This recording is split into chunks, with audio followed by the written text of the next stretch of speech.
Hello दोस्तों, welcome back to my channel रविनारा classes. दोस्तों आज हम स्टार्ट करने वाले हैं अपना थर्ड चैप्टर जिसका नाम है अकाउंटिंग प्रिंसिपल एंड अजम्पशंस। यहाँ पर हम अकाउंटिंग किस तरीके से की जाती है, ऐसे कौन कौन से सिद्धांत हैं जिनके बेसिस पे हम अकाउंटिंग को करेंगे, कौन से ऐसे रूल्स हैं जिसके द्वारा अकाउंटिंग की जाती है, वो सब हमें पढ़ना है। तो चलिए एक बार डिस्कस कर लेते हैं कि आज हमें क्या क्या यहाँ पे पढ़ना है। तो सबसे पहले हमारा जो आज का एजेंडा है वो है व्हाट इज़ गैप, गैप क्या होता है, meaning, features and nature of accounting principles, necessities of those principles, fundamental accounting assumptions और कंसेप्ट्स, और इन लास्ट हमें पढ़ना है अकाउंटिंग प्रिंसिपल को इन डिटेल। तो चलिए स्टार्ट करते हैं अपने पहले टॉपिक व्हाट इज़ गैप से। गैप का मतलब क्या है? गैप की फुल फॉर्म जो है वो फुल फॉर्म है आपकी जनरली एक्सेप्टेड अकाउंटिंग प्रिंसिपल्स। इसका मतलब ऐसे अकाउंटिंग प्रिंसिपल्स जो हर जगह एक्सेप्टेड हों, जिनको हर जगह मान्यता मिले। तो accounting principle, concepts and conventions commonly known age gap.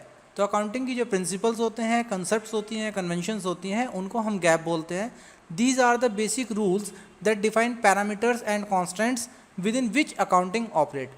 ये वो रूल्स हैं जिनके द्वारा हम अपनी अकाउंटिंग को करते हैं, अपने फाइनल अकाउंट्स, अपनी जो स्टेटमेंट्स हैं उनको बनाते हैं। They are the guidelines for preparing the financial statement. The institute of chartered accountant of India ICAI has issued accounting principle. ये जो गैप हैं आपके, ये वो गाइडलाइंस होती हैं जो हमें मदद करती हैं हमारे फाइनल अकाउंट्स बनाने के लिए, ठीक है। और इंडिया के अंदर आपकी जो इंस्टीट्यूट है चार्टर्ड अकाउंटेंट्स की, जिसको हम बोलते हैं ICAI, the institute of chartered accountant of India, वो इन अकाउंटिंग स्टैंडर्ड्स को, कि ऐसे स्टैंडर्ड्स जिनके द्वारा अकाउंटिंग की जाएगी, उन स्टैंडर्ड्स को ये इशू करते हैं। उम्मीद करता हूँ आपको गैप अच्छे से समझ में आ गया होगा। चलिए अपने नेक्स्ट टॉपिक की तरफ चलते हैं। नेक्स्ट टॉपिक है हमारा मीनिंग ऑफ अकाउंटिंग प्रिंसिपल्स। तो अकाउंटिंग प्रिंसिपल्स का मतलब क्या है? मैंने आपको स्टार्टिंग में अकाउंटिंग की डेफिनेशन पढ़ाई थी, और डेफिनेशन पढ़ाई थी AICPA के अकॉर्डिंग। AICPA की अगर फुल फॉर्म आपको याद नहीं है तो एक बार फिर से याद करा देता हूँ। The American institute of certified public accountant एक बहुत बड़ी इंस्टीट्यूट है, ठीक है, एक बहुत बड़ी बॉडी है अकाउंटिंग की, जिसने बहुत अच्छी डेफिनेशन दी है। तो चलिए एक बार डेफिनेशन को देख लेते हैं। The principle of accounting are the general law और rule adopted or proposed as a guide to action, a settled ground और basis of conduct और practice। मतलब कहने का ये है कि ऐसी गाइडलाइंस, ऐसे रूल्स, ऐसे लॉ जिनके द्वारा हम अपने फाइनल अकाउंट्स को बनाएंगे, ठीक है, उसी को हम क्या बोलते हैं? अकाउंटिंग प्रिंसिपल बोलते हैं। तो accounting principles are the rules adopted by accountants universally which recording accounting transactions. ऐसे अकाउंटिंग प्रिंसिपल जिनको हर अकाउंटेंट, चाहे वो इंडिया के अंदर बैठा है, चाहे वो अमेरिका के अंदर बैठा है, चाहे वो न्यूजीलैंड के अंदर बैठा है, सब जगह अकाउंटिंग प्रिंसिपल को वो अकाउंटेंट फॉलो करते हैं। उन्हीं प्रिंसिपल्स को बोला जाता है आपका जनरली एक्सेप्टेड अकाउंटिंग प्रिंसिपल्स, ठीक है। और उन्हीं प्रिंसिपल्स को ध्यान में रखते हुए हम अपनी अकाउंटिंग को करेंगे। अगर नेक्स्ट टॉपिक की मैं आपसे बात करूं तो वो है आपका नेचर ऑफ अकाउंटिंग प्रिंसिपल्स, की इसके नेचर कैसा होता है। तो नेचर जो है वो है आपका, they are the rules which are followed in accounting of various items of assets, liability, income, expense etcetera. जब आप अपने फाइनल अकाउंट्स को बनाएंगे तो आपको 4 चीज़ों का ध्यान रखना होता है, जैसे कि आपकी एसेट्स, आपकी लायबिलिटीज़, आपकी इनकम, आपके एक्सपेंसेस। इन सभी चीज़ों को जब आप रिकॉर्ड करोगे तो प्रिंसिपल्स को ध्यान में रखते हुए हमें ये चीज़ें रिकॉर्ड करनी है। एग्जाम्पल के लिए आपको बता देता हूँ, जैसे कि आपकी इन्वेंट्री होती है, तो इन्वेंट्री को क्या करते हैं हम? इन्वेंट्री को 2 बेसिस पे वैल्यूएशन किया जाता है उसका। या तो आप उसको ऑन कॉस्ट रखेंगे या आप उसको on realisable value. Realisable value है कि जब आप उसको सोल्ड आउट अगर करते हैं तो तब आपको उसकी क्या कीमत मिल रही है। तो जो भी दोनों में से कम होगी, विच एवर इज़ लोअर, तो वो आपको लेनी होती है। इसी तरीके से अगर हम फिक्स्ड एसेट्स की बात करें तो फिक्स्ड एसेट्स पे डेप्रिसिएशन लगता है, मैंने आपको पहले भी बताया था। जैसे अगर आप कोई गाड़ी ले रहे हैं और गाड़ी को आप इस्तेमाल करते हैं तो चलने की वजह से वो घिसती है, और वो जो घिसावट है उस घिसावट को ही हम डेप्रिसिएशन बोलते हैं, ठीक है। तो वो जो डेप्रिसिएशन है वो भी आपका अकाउंटिंग प्रिंसिपल के अंदर आता है, कि आप पूरी जो उसकी लाइफ है उस पर कितना डेप्रिसिएशन चार्ज कर रहे हैं। तो अकाउंटिंग प्रिंसिपल्स को 2 कैटेगरीज में डिफाइन किया गया है, 2 कैटेगरीज में बांटा गया है, ठीक है। पहली है आपकी अकाउंटिंग कॉन्सेप्ट्स और दूसरे हैं आपके अकाउंटिंग कन्वेंशंस। अब आपके दिमाग में आ रहा होगा कि ये अकाउंटिंग कॉन्सेप्ट्स और कन्वेंशंस क्या हैं, तो आइए जान लेते हैं कि ये अकाउंटिंग कॉन्सेप्ट्स और कन्वेंशंस क्या होती हैं।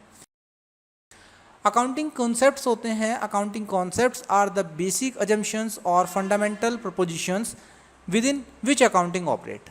ये बिल्कुल बेसिक आपकी अजम्पशंस होती हैं, आपके रूल होते हैं, ठीक है, जिनके बेसिस पे हम अपनी अकाउंटिंग को करते हैं, अपने जो फाइनेंशियल स्टेटमेंट उनको बनाते हैं। They are generally accepted accounting rules based on which transactions are recorded and financial statements are prepared. ये जो आपकी कंसेप्ट्स होते हैं ये जनरली एक्सेप्टेड होते हैं, ठीक है, और ये आपकी जो हर ट्रांजेक्शन आप रिकॉर्ड करेंगे, फाइनेंशियल स्टेटमेंट्स आप बनाएंगे, ये सभी में आपको मदद करेंगे। It is important to follow the accounting concepts because it enables the user of financial statements to understand them better and in the same manner। बहुत ज़रूरी है जब आप अपने अकाउंट्स को बनाएं, ठीक है, तो अकाउंटिंग इन्फॉर्मेशन जो आपके यूज़र्स को चाहिए होती है वो तभी बेहतर बन पाएगी जब आप इन कंसेप्ट्स को, इन जो रूल्स हैं इनको मान के आप अपने स्टेटमेंट्स को बनाएंगे। उम्मीद करता हूँ आपको कॉन्सेप्ट्स अच्छे से समझ में आया होगा। कॉन्सेप्ट्स बिल्कुल बेसिक अजम्पशंस होती हैं, फंडामेंटल प्रोपोजिशंस होती हैं, इसका मतलब बिल्कुल बेसिक रूल्स जिनके द्वारा हम अपनी अकाउंटिंग को करेंगे। जबकि कन्वेंशन की अगर बात करूँ तो अकाउंटिंग कन्वेंशंस होती हैं। Accounting conventions are the outcome of the accounting practice और principles being followed by the enterprise over a period of time. जब आपने ये कॉन्सेप्ट्स फॉलो कर लिए और उस कॉन्सेप्ट को करने के बाद जो भी आउटकम निकल के आएगा, ठीक है, आपकी जो आपने ट्रांजेक्शन्स की हैं, ठीक है, प्रिंसिपल को फॉलो करने के बाद उसके बाद जो आउटकम निकल के आएगा उसको हम बोलते हैं कन्वेंशन।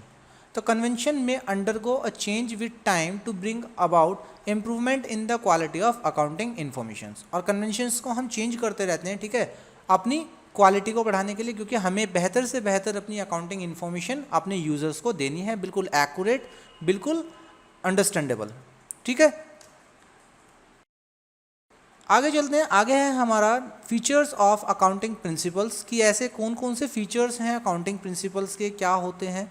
तो सबसे पहला अकाउंटिंग प्रिंसिपल जो होते हैं वो मैन मेड होते हैं। Accounting principles are man made, क्योंकि ये जो अकाउंटिंग प्रिंसिपल्स हैं ये इंसानों के द्वारा बनाए गए हैं, ठीक है, तो इसलिए इनको मैन मेड बोला जाता है। सेकंड पॉइंट आता है आपका अकाउंटिंग प्रिंसिपल्स आर फ्लेक्सिबल।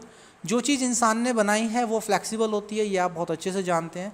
तो जो भी अगर आप सपोज़ करिए आपने कोई अकाउंटिंग कॉन्सेप्ट या अकाउंटिंग प्रिंसिपल बना दिया है, तो आप उसको चेंज करना चाहते हैं। जब आप चेंज करना चाहते हैं तो आप उसको जो भी आपको रिक्वायरमेंट लगती है उसके हिसाब से उसको चेंज कर सकते हैं। वो रिजिड नहीं है, वो फ्लेक्सिबल है, आप उसको चेंज कर सकते हैं।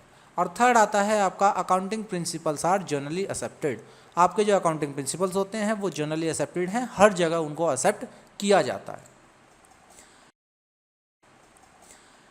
अगर बात करूँ मैं अकाउंटिंग प्रिंसिपल्स की नेसेसिटी की, कि इनकी क्या ज़रूरत होती है, तो ज़रूरत के लिए एक छोटी सी टर्म आपको याद रखनी है, बेटर अंडरस्टैंडिंग। क्या याद रखना है? Better understanding. तो चलिए एक बार पढ़ लेते हैं। It means the same accounting principles are followed by all entities in preparing their final account. Example से समझिए। देखिए आपकी दो इंडस्ट्रीज़ हैं, ठीक है, एक इंडस्ट्री ए है, एक इंडस्ट्री बी है। जो इंडस्ट्री ए है उसमें आप अकाउंटिंग करते हैं किसी और मेथड को लेके, और बी के अंदर आप अकाउंटिंग करते हैं किसी और मेथड को लेके, किसी और फॉर्मेट्स को लेके। तो क्या आप अकाउंटिंग जो कर रहे हैं ए और बी की, क्या उन दोनों के अकाउंट्स को आप मैच कर सकते हैं, कंपेयर कर सकते हैं? नहीं कर पाएंगे, क्योंकि दोनों में अलग अलग मेथड इस्तेमाल हो रहे हैं।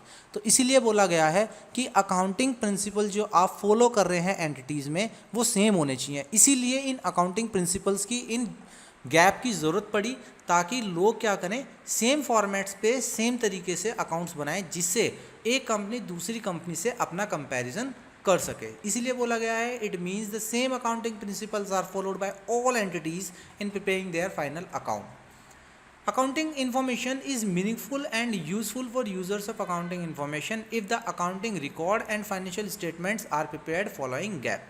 और ये जो आपकी अकाउंटिंग इन्फॉर्मेशन है ये मीनिंगफुल और यूज़फुल यूज़र्स को तभी होगी जब आप सभी लोग क्या करेंगे, अपनी जो अकाउंट्स हैं, अपने जो रिकॉर्ड्स हैं, अपने फाइनेंशियल स्टेटमेंट्स को गैप के अकॉर्डिंग बनाएंगे, क्योंकि सबके फॉर्मेट सेम होंगे, ठीक है, सब सेम तरीके से अकाउंटिंग कर रहे होंगे, तो ईजी रहेगा एक कंपनी का दूसरी कंपनी से कंपैरिजन करना।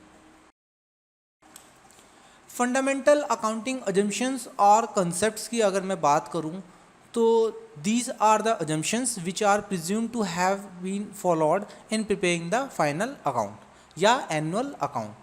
ये वो assumptions होती हैं, assumptions का मतलब होता है मान्यताएं, कि आप assume करके चलते हैं, मान के चलते हैं कि ऐसा होगा, ठीक है। तो आपको कुछ assumptions आपको पहले से ही presume करनी होती हैं जब अपने final accounts को आप बनाते हैं। तो the entities which do not follow any of the following fundamental accounting assumptions are required to disclose which of these assumptions have not been followed and the reason for not following them।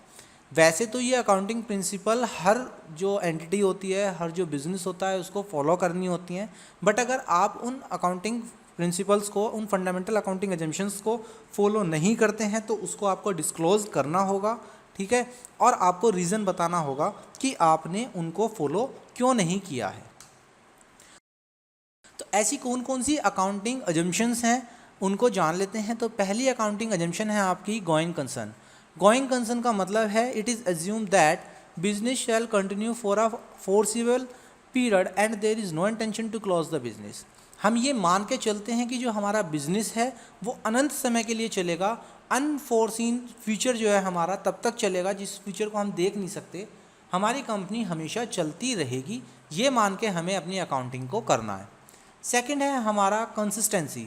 Accounting practices once selected और adopted should applied consistently year after year. अगर आपने कोई accounting principle adopt करा है, accounting practice को आपने adopt करा है, सेलेक्ट किया है, तो आप उसको हर साल उसी बेसिस पे आप अपनी अकाउंटिंग को करें। ये नहीं है कि आपने पहले साल किसी और बेसिस पे अकाउंटिंग की और दूसरे साल जाके आपने अपने प्रिंसिपल को या अपने मेथड को बदल दिया। एग्जाम्पल के लिए बताता हूँ, जैसे कि डेप्रिशिएशन बहुत अच्छा इसका एग्जाम्पल होता है। डेप्रिशिएशन में क्या होता है कि एसेट्स को अगर आपने स्ट्रेट लाइन मेथड पे डेप्रिशिएट किया है, ठीक है, तो आप हर साल SLM मेथड ही लगाइए, स्ट्रेट लाइन मेथड ही लगाइए। अगर आपने स्ट्रेट लाइन मेथड लगा लिया और सेकेंड ईयर आप WDV लगाते हैं, रिटर्न डाउन वैल्यू मेथड लगाते हैं, तो क्या होगा कि आपके अकाउंट्स डिफ़र हो जाएंगे, जिससे आपको परेशानी होगी और सामने वाले यूज़र्स को भी समझने में दिक्कत आएगी। तो इसीलिए बोला जाता है कि आपको कंसिस्टेंसी बना के रखनी होगी, जो अकाउंटिंग प्रिंसिपल आपने फॉलो किया है वही आपको फॉलो रखना होगा। थर्ड है आपका एक्रूअल बेसिस। और एक्रूअल बेसिस में कुछ भी नहीं होता है, बहुत इजी कॉन्सेप्ट है। एक्रूअल बेसिस का मतलब है कि जब भी आप कोई ट्रांजेक्शन करेंगे, ठीक है, तभी आपको उसको रिकॉर्ड कर लेना है अपने बुक्स ऑफ अकाउंट्स के अंदर, चाहे वो ट्रांजेक्शन कैश में हो, चाहे वो ट्रांजेक्शन क्रेडिट बेसिस पे हो, जब भी ट्रांजेक्शन होगी आपको रिकॉर्ड कर लेनी है। इसी को हम एक्रूअल बेसिस बोलते हैं। तो अगर मैं बात करूं कि ऐसे कौन कौन से अकाउंटिंग प्रिंसिपल्स हैं, तो जान लेते हैं। आपको मैं 10 अकाउंटिंग प्रिंसिपल्स पढ़ाने वाला हूं आज, ठीक है, जिसमें पहला है business entity principle, money measurement principle, accounting period principle, fully disclose principle, materiality principle, conservative principle, historical cost principle, matching principle, duality principle और रिवेन्यू रिकॉग्निशन प्रिंसिपल।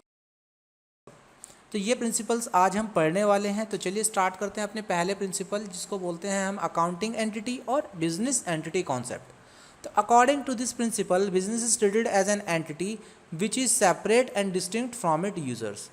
देखिए, ये प्रिंसिपल नाम से आप याद रख सकते हैं कि business entity concept. Business entity concept का मतलब है कि वो प्रिंसिपल जिसमें सिर्फ बिजनेस की बात की जाए और बाकी किसी चीज़ की बात ना की जाए। तो बिज़नेस को हम सेपरेट लीगल एंटिटी मानते हैं। ये आपने बिज़नेस में पढ़ लिया होगा, अगर नहीं पढ़ा है तो आपको इतना याद रखना है कि बिज़नेस सेपरेट एंटिटी होती है और जो उसका ओनर होता है उसकी अपनी अलग एंटिटी होती है, ठीक है। तो आइडेंटिटी जो है दोनों की अलग अलग है, दोनों सेपरेट हैं। तो therefore business transactions recorded, analysed and financial statements are prepared from the business point of view, not of the owner point of view. तो हमें सिर्फ वही ट्रांजेक्शन्स रिकॉर्ड करनी है जो हमारी बिजनेस से रिलेटेड है, ना कि हमें अपनी ऑनर की पर्सनल ट्रांजेक्शन्स को रिकॉर्ड करना है, ठीक है। जैसे आपने सैलरी दी है बिजनेस ने, तो वो ट्रांजेक्शन रिकॉर्ड होगी, बट अगर ऑनर ने अपने किसी जो सर्वेंट होता है उसको कोई सैलरी दी है तो वो यहाँ पर रिकॉर्ड नहीं होगी, क्योंकि वो ऑनर का खर्चा है, वो बिजनेस का खर्चा नहीं है। नेक्स्ट प्रिंसिपल आता है हमारा money measurement concept. Money measurement का मतलब क्या है कि ये हमारी डेफिनेशन से ही रिलेटेड है। मैंने आपको पहले ही बताया था कि हमें सिर्फ वही ट्रांजेक्शन्स रिकॉर्ड करनी है जो मनी की फॉर्म में है। तो according to this principle only those transactions that are measured in money and can be translated in terms of money are recorded in the books of accounts of the enterprise. तो सिर्फ वही transaction record करेंगे जो money की form में है और जो बिजनेस की ट्रांजेक्शन्स है। थर्ड आता है हमारा accounting period concept. Accounting period का मैंने आपको पहले ही बता दिया था, जो आपका अकाउंटिंग पीरियड होता है वो जनरली 1 साल का होता है। स्टार्ट होता है 1 अप्रैल 2000, जैसे कि 21 चल रहा है तो 1 अप्रैल 2021 से स्टार्ट होगा और नेक्स्ट ईयर 31 मार्च 2022 पे वो एंड हो जाएगा। ठीक है, तो 1 साल का आपका अकाउंटिंग पीरियड होता है 1 अप्रैल से और 31 मार्च तक। तो प्रिंसिपल क्या कहता है ये वो पढ़ लेते हैं। प्रिंसिपल कहता है according to this principle the whole indefinite life of an enterprise is divided into parts known as accounting period. हम क्या करते हैं, हम अपनी कंपनी की लाइफ को छोटे छोटे पार्ट्स में डिवाइड कर देते हैं जिसको हम अकाउंटिंग पीरियड बोलते हैं। इसका मतलब हमारी कंपनी का जो डाटा होगा वो एक एक साल के जो स्मॉल पार्ट्स हैं उनमें डिवाइड हो जाएगा और हम पर्टिकुलर ईयर का अपना जो भी हमें देखना है, जैसे कि इनकम देखनी है, एक्सपेंस देखना है या सैलरी देखनी है कितनी दी थी, वो ईजिली देख सकते हैं। अगर डिफाइन इन सिंपलेस्ट फॉर्म की अगर मैं इसे बात करूँ तो accounting period is defined as an interval of time at the end of which the profit and loss account and balance sheet are prepared. So the performance is measured at regular interval and decision can be taken at the appropriate time. आप क्या करते हैं, आप intervals में अपने period को, अपनी जो लाइफ है बिजनेस की, उसको डिवाइड कर लेते हैं। ठीक है, और उसी के बेसिस पे आप अपने प्रॉफिट एंड लॉस और बैलेंस शीट को प्रिपेयर करेंगे। जैसे कि बैलेंस शीट और प्रॉफिट एंड लॉस अकाउंट आपका हर साल बनेगा। ठीक है, तो इससे क्या होगा, आप अपनी जो परफॉर्मेंस है उसको मेज़र कर पाएंगे, उसको देख पाएंगे और कहीं पे अगर कोई डिसीजन लेने की ज़रूरत है तो वो आप इमीडिएट एक्शन भी वहाँ पर ले सकते हैं। Interval means the interval may be quarterly, half yearly और 1 year. Accounting period is usually a period of 1 year and that year may be financial year और calendar year। आपका जो इंटरवल है वो कोई भी हो सकता है, क्वार्टरली भी हो सकता है, हाफ ईयरली हो सकता है और 1 ईयर। क्वार्टरली का मतलब है कि आपका 3-3 महीने का पीरियड हो सकता है, हाफ ईयरली आपका 6 महीने का पीरियड हो सकता है और 1 ईयर आपका पूरे 1 साल का पीरियड हो सकता है। तो जो ये अकाउंटिंग पीरियड है ये 1 साल का होता है, जिसको हम फाइनेंशियल ईयर या फिर हम कैलेंडर ईयर भी बोल सकते हैं। ठीक है, मैं उम्मीद करता हूँ यहाँ तक आपको बहुत अच्छे से समझ में आ गया होगा। चलिए अपने नेक्स्ट प्रिंसिपल की तरफ चलते हैं। नेक्स्ट प्रिंसिपल है हमारा fully disclosure principle. Fully disclosure से ही आपको याद रखना है कि कम्प्लीटली डिस्क्लोज्ड। कम्प्लीटली डिस्क्लोज्ड का मतलब है कि आपको कोई भी चीज़ छिपानी नहीं है, आपको अपना सब कुछ जो भी आपने किया है वो आपको डिस्क्लोज करना है, आपको बताना है। तो according to this principle apart from legal requirement all significant and material information relating to the economic affair of the entity should be completely disclosed in its financial statement and accompanying footnote। आपको क्या करना है, आपको जितने भी आपके accounting principles आपने follow किए हैं, ठीक है, आपने जो भी किया है जिसके आपकी एंटिटी के इकोनॉमिक अफेयर पे फ़र्क पड़ सकता है, वो सारी चीज़ें आपको अपने बिजनेस के अंदर डिस्क्लोज करनी है। ठीक है, जैसे कि आपने एक एग्जांपल में अगर आपको दे दूं कि आपका जो टर्नओवर है वो कम हो गया है, अब वो किस कारण से हुआ है ये कारण आपको बताना होगा। ठीक है, आपका टर्नओवर कम हुआ है, अब टर्नओवर कम होने में क्या हो सकता है, जैसे कि कोविड आ गया, कोविड की वजह से बिजनेसेस कम रन हुए। ठीक है, आपकी जो सेल है वो कम हुई, इस वजह से आपकी जो सेल्स थी वो कम होने की वजह से आपका जो स्टॉक था वो पूरा बिक नहीं पाया और इसी वजह से आपके पास स्टॉक ज़्यादा रह गया। ठीक है, तो आपकी जो सेल है वो कम हो गई और स्टॉक आपके पास बहुत ज़्यादा क्वांटिटी में रह गया। तो ये सारी चीज़ें आपको डिस्क्लोज करनी पड़ेंगी अपने फाइनेंशियल अकाउंट्स के अंदर। नेक्स्ट प्रिंसिपल आता है हमारा मटेरियलिटी प्रिंसिपल। ये बहुत इंपॉर्टेंट है, आपसे एग्जाम में काफ़ी बार पूछा जाएगा। ठीक है, तो this concept focus on if the knowledge of an information may affect the decision of a user of account is termed as material information. ऐसी इंफॉर्मेशन जो आपके यूज़र्स हैं, ठीक है, उनको डिसीजन लेने में कहते हैं ना कि उनके ऊपर फ़र्क पड़े उस चीज़ से, तो वो आपके लिए मटेरियलिटी फैक्ट हो जाएंगे। मटेरियलिटी प्रिंसिपल यहाँ पे ये फॉलो हो जाएगा। According to this principle only those items और information should be disclosed that have material effect and relevant to the users. आपको वो सारी इन्फॉर्मेशन डिस्क्लोज करनी होगी जिसका मटेरियल इफेक्ट आपके यूज़र्स के ऊपर पड़ सकता है या आपके यूज़र्स के रिगार्डिंग वो बहुत ज़रूरी है, वो आपको डिस्क्लोज करनी पड़ेगी। सो Item having a significant effect or being irrelevant to user need not be disclosed separately. These may be merged with other item. अगर users को उसकी ज़रूरत नहीं है तो आप उसको अलग से डिस्क्लोज ना करें, चलेगा, ठीक है, आप उसको किसी और आइटम के साथ डिस्क्लोज कर सकते हैं। आपको थोड़ा सा अभी कन्फ्यूज़न हो रहा होगा तो एक एग्जांपल मैं आपको बताता हूँ, उससे आपको ये बिल्कुल क्लियर हो जाएगा कि है क्या। Amount spent on repair of building says 2,50,000 is material for an enterprise having a turnover से 10 लाख। अगर कोई एंटरप्राइज 10 लाख रुपीज़ की सेल करती है, अगर उसका टर्नओवर 10 लाख रुपीज़ है और वो बोले कि मैंने बिल्डिंग की रिपेयर पे 2,50,000 रुपीज़ खर्च कर दिए हैं, ठीक है, तो ये मटेरियल फैक्ट है, क्योंकि 10 लाख रुपए अगर आप टर्नओवर कर रहे हैं तो आपकी इतनी बिल्डिंग होगी, ठीक है, कि आप उसके ऊपर 2.5 लाख रुपए खर्च कर सकते हैं, कोई दिक्कत नहीं है। बट अगर it is not material for an enterprise having a turnover से 15 करोड़ रुपीज़, अगर कोई एंटरप्राइज कहे कि मैंने 15 करोड़ रुपए की सेल करी है, ठीक है, मेरा टर्नओवर 15 करोड़ रुपए का है और मैंने सिर्फ 2.5 लाख रुपए अपनी बिल्डिंग के रिपेयर एंड मेंटेनेंस पे खर्च किए हैं, तो ये बिल्कुल भी पॉसिबल नहीं है, क्योंकि 15 करोड़ का टर्नओवर करने के लिए आपको बहुत बड़े प्रोडक्शन प्लांट की ज़रूरत पड़ेगी और जिसकी रिपेयर एंड मेंटेनेंस पे काफ़ी बड़ा खर्चा आएगा, ठीक है। तो यहाँ पर ये 2,50,000 मटेरियल फैक्ट नहीं है, ये आपको डिस्क्लोज करना होगा। नेक्स्ट आपका प्रिंसिपल आता है प्रूडेंस और कंजर्वेटिव प्रिंसिपल, ठीक है, ये भी इंपॉर्टेंट है, आपसे ज़्यादातर जो ये पूछा जाएगा प्रूडेंस के नाम से पूछा जाएगा, तो पढ़ लेते हैं ये क्या होता है। According to this principle profit in anticipation should not be recorded but losses in anticipation should immediately be recorded. अब प्रॉफिट जो अलग से होते हैं उनको रिकॉर्ड ना करें, चलेगा, बट जितने भी लॉसेज आपको इमीडिएटली हो रहे हैं, ठीक है, वो आपको रिकॉर्ड करने हैं, आप उनको छोड़ नहीं सकते। ऑब्जेक्टिव जो इस प्रिंसिपल का वो है profit of the enterprise is not case over stated. आपका प्रॉफिट किसी भी केस में ज़्यादा नहीं होना चाहिए, ओवर स्टेट नहीं होना चाहिए, जितना एक्चुअल प्रॉफिट है वही आपको दिखाना है। When there are different equally accepted alternative methods are available, the method which have least favorable immediate effect on profit should be adopted. आपको क्या है, आपको सब कुछ कंजर्व करके चलना है, ठीक है, आपको क्या करना है, आपको अपने लॉसेस तो डिक्लेयर करने हैं सारे, ठीक है, प्रॉफिट अगर रह जाए तो कोई दिक्कत नहीं है, इतना सा आपको याद रखना है। एग्जाम्पल की अगर मैं बात करूं तो valuation of stock at cost और realisable value whichever is lower. आपको क्या करना है, आपको अपना वैल्यूएशन इस तरीके से करना है कि जो भी आपकी कॉस्ट या फिर रिलायजेबल वैल्यू जो भी कम होगा आपको वो लेके चलना है। इससे क्या होगा, आपके प्रॉफिट पे मिनिमम इफेक्ट आएगा, ठीक है। प्रोविजन फॉर डाउटफुल डेब्ट और provision for discount on debtor is made. आपको क्या करना है, आपको अपने डेटर्स जो हैं उनके लिए प्रोविजन पहले से मेंटेन कर लेना पड़ेगा।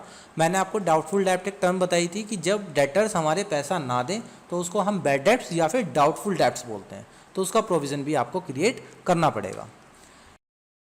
नेक्स्ट आता है हमारा कॉस्ट कंसेप्ट या हिस्टोरिकल कॉस्ट कंसेप्ट। बहुत इजी और बहुत अच्छा कंसेप्ट है, ठीक है। According to this principle an assets is recorded in the books of accounts at the price paid to acquire it and the cost is the basis for all subsequent accounting of the assets. आपको क्या करना है, आपको अपनी जो assets आप purchase करके लाते हैं अपनी बुक्स में वही अमाउंट लिखनी है जिस अमाउंट पे आप उसको परचेज करके लाए हैं, ठीक है, ना कि जो उसकी करंट सिचुएशन है। जैसे करंट मार्केट में आज तो रेट है 10 लाख रुपीज़ और आप उसको खरीद के लाए थे 8 लाख रुपीज़ का, तो जो आपकी बुक वैल्यू है वो 8 लाख रुपीज़ रहेगी, ना कि आपकी मार्केट वैल्यू को हम अपनी बुक वैल्यूज़ में लिखेंगे, बुक्स ऑफ अकाउंट्स में लिखेंगे, ठीक है। तो assets is recorded at cost at the time of its purchase but is systematically reduced by charging depreciation. आपने अपनी बुक्स ऑफ अकाउंट्स में अपने एसेट्स को बुक वैल्यू पे लिखा होगा, इसका मतलब वो अमाउंट जिस पे आप परचेज करके लाए थे, और टाइम टू टाइम आप उस पर सिस्टमेटिक तरीके से डेप्रिसिएशन चार्ज करते रहे होंगे, जिससे उसकी वैल्यू कम होती चली जाएगी। तो the market value of an assets में change with the passage of time but the accounting purpose it continues to be shown in the books of accounts at its book value. Market value जो है वो आपकी assets की जो amount है उसको change करती रहेगी, बट उसका अकाउंटिंग जो है आपके उसके पर्पस के से कोई भी फ़र्क नहीं पड़ेगा, अकाउंटिंग बेसिस पे उसका कोई फ़र्क नहीं पड़ेगा। आपको हमेशा बुक वैल्यू के ऊपर ही अपनी अकाउंट्स में अपनी एसेट्स को रिकॉर्ड करना है। अगर मैं बुक वैल्यू की बात करूं तो बुक वैल्यू का मतलब होता है the cost at which it was purchase minus depreciation provided up to date. जिस अमाउंट पे आप खरीद के लाए थे, जैसे कि 8 लाख रुपए की हमने वो खरीदी थी और उस पर आज तक हम 3 लाख रुपए का डेप्रिशिएशन लगा चुके हैं, तो अगर एक्चुअल में अब उस एसेट्स की हम वैल्यू जानना चाहें तो हम क्या करेंगे, 8 लाख माइनस 3 लाख, 5 लाख रुपीज़ की हमारी अब वो एसेट्स बची हुई है। एग्जाम्पल के लिए देखिए, an assets is purchased for 5 lakh and if at the time of preparing the final account even its market value say 4 lakh or 7 lakh, yet the asset shall continue to be shown at its purchase price of 5 lakh। आपकी कोई assets आपने 5 लाख रुपए में खरीदी थी, but आज के समय में अगर उसकी मार्केट वैल्यू 4 लाख भी हो सकती है और 7 लाख भी हो सकती है, ठीक है, तो उस 4 लाख का और 7 लाख का आपके अकाउंट्स पे कोई फ़र्क नहीं पड़ेगा, आपको अपनी एसेट्स को 5 लाख रुपीज़ के प्राइस पे ही रिकॉर्ड करना है। नेक्स्ट है आपका मैचिंग प्रिंसिपल। मैचिंग प्रिंसिपल क्या है कि आपको हर चीज़ मैच करके चलनी है। मैच करने का मतलब है कि जो चीज़ जहाँ की है आपको वहीं पे लिखनी है, आप उसको कहीं और नहीं लिखेंगे। According to this principle all expenses incurred by any enterprise during an accounting period are matched with the revenue recognised during the same period. जैसे कि इस साल की सैलरी को आप इसी साल लिखेंगे, पिछले साल नहीं लिखेंगे या नेक्स्ट ईयर में नहीं लिखेंगे, ठीक है। तो जितने भी खर्चे हैं आपको करंट ईयर के रेवेन्यू से ही उनको सेट ऑफ करना होगा, उनको माइनस करना होगा। This principle facilitate to ascertain the amount of profit or loss incurred in a particular period by deducting the related expenses from the revenue recognized that period। आपको क्या करना है, आपको अपने प्रॉफिट एंड लॉस को जानने के लिए अपने जो एक्सपेंसेस हैं उनको करंट ईयर के, जैसे कि इसी साल के खर्चों को इसी साल के रिवेन्यू से माइनस करना होगा, ठीक है। आप पिछले साल के खर्चों को इस साल के रिवेन्यू से माइनस नहीं करेंगे या इस साल के खर्चों को पिछले साल के रिवेन्यू से माइनस नहीं करेंगे। तो ट्रीटमेंट की अगर मैं बात करूँ तो treatment of expenses and revenue are done. आपको क्या क्या करना है थोड़ा सा समझ लीजिए। एसर्टेनमेंट ऑफ प्रीपेड एक्सपेंसेस, ऐसे खर्चे जो आपने भविष्य के लिए कर दिए हैं वो भी आपको इसी साल के रेवेन्यू से करने होंगे, ठीक है। जैसे कि हमने इंश्योरेंस पे कर दिया नेक्स्ट ईयर के लिए, पर पे तो हमने इसी साल किया, तो हम उसे इसी साल के रेवेन्यू से माइनस करेंगे। Ascertainment of income received in advance, आपको कोई एडवांस में इनकम रिसीव हो सकती है तो उसको भी आप इसी साल लेंगे। अपनी क्लोजिंग स्टॉक की अकाउंटिंग को करना, डेप्रिसिएशन चार्ज करना, ये सारे के सारे कॉन्सेप्ट आपके मैचिंग प्रिंसिपल के कॉन्सेप्ट्स हैं, ठीक है। उम्मीद करता हूँ यहाँ तक आपको अच्छे से समझ में आ गया होगा। नेक्स्ट आपका है ड्यूअलिटी प्रिंसिपल या फिर ड्यूल एस्पेक्ट प्रिंसिपल। ये आप जो है अपने चैप्टर नंबर 1 में पढ़ चुके हैं, मैंने आपको वहाँ डबल अकाउंटिंग सिस्टम पढ़ाया था, ठीक है। ये सेम वही है, कोई चेंज नहीं है। चलिए आपको एक बार फिर से रिवाइज करा देता हूँ। According to this principle every business transactions has 2 aspects, a debit and a credit of equal amount. जितने भी आपके बिजनेस ट्रांजेक्शन्स होंगी उनके 2 एस्पेक्ट्स होंगे, एक डेबिट होगा और एक क्रेडिट होगा, और दोनों सेम इक्वल अमाउंट के होंगे। इसका मतलब आपका डेबिट हमेशा आपके क्रेडिट के बराबर रहेगा। In simple words, for every debit there is a credit of equal amount in 1 और more account and vice versa. आपके डेबिट के बराबर आपका क्रेडिट होगा, जिससे आपके जो अकाउंट्स हैं वो बिल्कुल बैलेंस्ड रहेंगे। सिस्टम ऑफ अकाउंटिंग की अगर बात करें तो the system of recording transactions based on this principle is known as double entry system. ये मैंने आपको चैप्टर नंबर 1 में पढ़ाया था, ठीक है। हमें डबल एंट्री सिस्टम को फॉलो करना होता है, तो ड्यूल एस्पेक्ट आपका जो है वो डबल एंट्री सिस्टम ही होता है कि आपका जितना डेबिट होगा उतना आपको क्रेडिट भी करना होगा। तो due to this principle the 2 sides of balance sheet are always equal and the following accounting equation will always hold good at point of time. आपकी जो बैलेंस शीट है इसी की वजह से बैलेंस होती है और जो आपकी अकाउंटिंग इक्वेशन है वो बहुत अच्छी बनती हैं, ठीक है, टाइम टू टाइम। फॉर्मूले की अगर बात करूँ तो assets equals to liabilities plus capital, जितनी आपकी एसेट्स होंगी वो बराबर होंगी लायबिलिटीज़ प्लस कैपिटल के। एग्जाम्पल की आपसे अगर मैं बात करूँ तो Ram started business with cash 1 lakh rupees, it increase cash in asset side and capital in liability side by 1 lakh rupees. Ram ने कोई बिजनेस स्टार्ट किया है कैश में 1 लाख रुपीज़ का, ठीक है, और ये 1 लाख रुपीज़ का जब बिजनेस स्टार्ट होगा तो आपका कैश बढ़ जाएगा और उधर राम ने कैपिटल इंट्रोड्यूस करी है तो आपकी लायबिलिटी बढ़ेगी, ठीक है। तो एसेट्स में तो आ जाएगा कैश और लायबिलिटी साइड आ जाएगा आपका क्या, कैपिटल। तो ये दोनों साइड बिल्कुल इक्वल हो जाएंगी।